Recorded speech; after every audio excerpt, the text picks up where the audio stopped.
আল্লাহ বলে রাদিয়াল্লাহু আনহুম ওয়া রাদু আনহু, আমি আল্লাহ সব সাহাবাদের উপর খুশি, সাহাবীরাও আমি আল্লাহর উপর খুশি।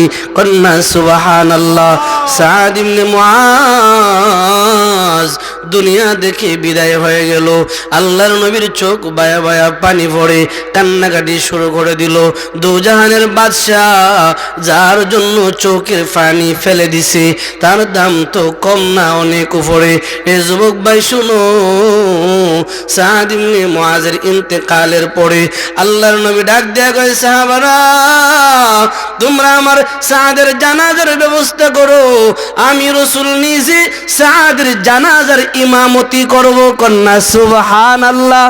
আবার আওয়াজ দিয়া বলেন তো, যে ব্যক্তিটার জানাজার ইমাম হয় স্বয়ং রাসূল, ওই ব্যক্তিটার দাম কম না বেশি? সাদ ইবনে মুআজ তারে কাফন পরানো হলো, গোসল করানো হলো, কাফন পরানো হলো, জানাজার জন্য রেডি।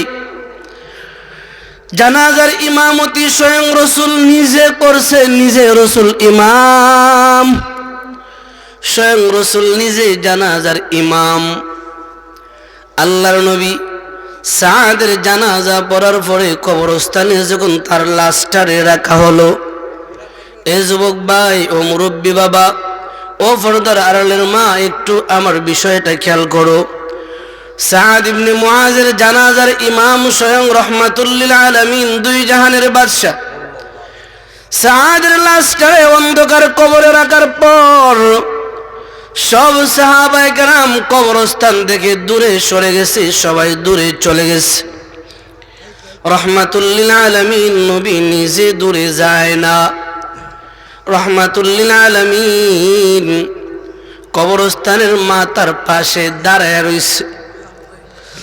কিছু সময় যাওয়ার পরে আল্লাহর নবী নিজে একটা চিল্লানি মাইরা চোখের পানি ছেড়ে দিয়া কয়, সুবহানাল্লাহ। বলেন না সবাই সুবহানাল্লাহ।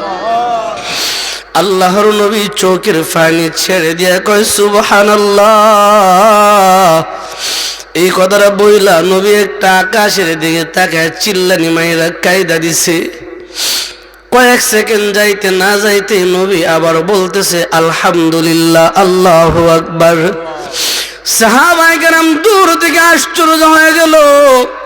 সাহাবায়ে কেরাম আল্লাহর নবীর কাছে আয়েশা বলে, ওগো দুজাহানের বাদশাহ, বুঝলাম না আপনি কেন কাঁদলেন, কেন সুবহানাল্লাহ বলে আওয়াজ দিলেন?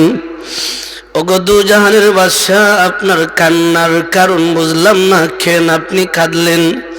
এ যুবক ভাই, যে ঘটনাটা বলার মূল উদ্দেশ্য, যে জায়গাটা শুরু, আল্লাহর নবী নিজে চিল্লানি দিয়ে আকাশের দিকে তাকায়া সুবহানাল্লাহ বইলা কায়দা দিছে।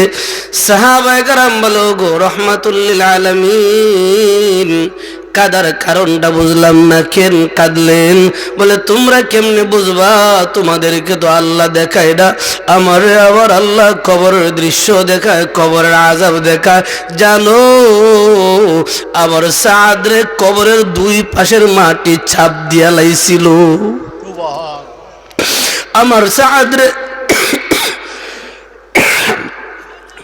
দুই পাশের মাটি ছাপ দিয়া লাইছিল।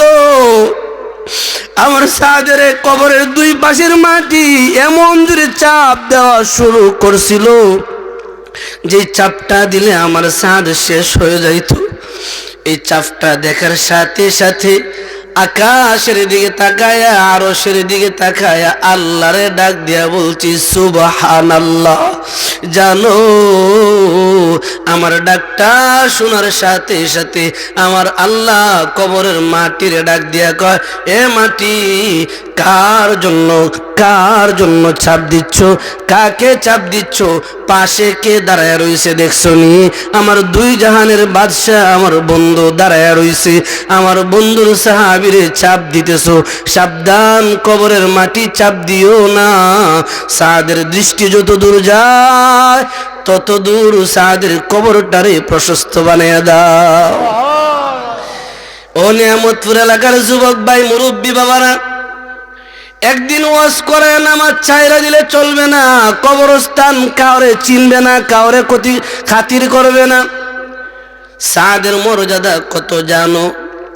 রহমাতুল লিল আলামিন বলে, আমার সাদের ইন্তেকালে আসমানের ফেরেশতারাও কান্নাকাটি করেছে, আসমান জমিনও কাঁদছে।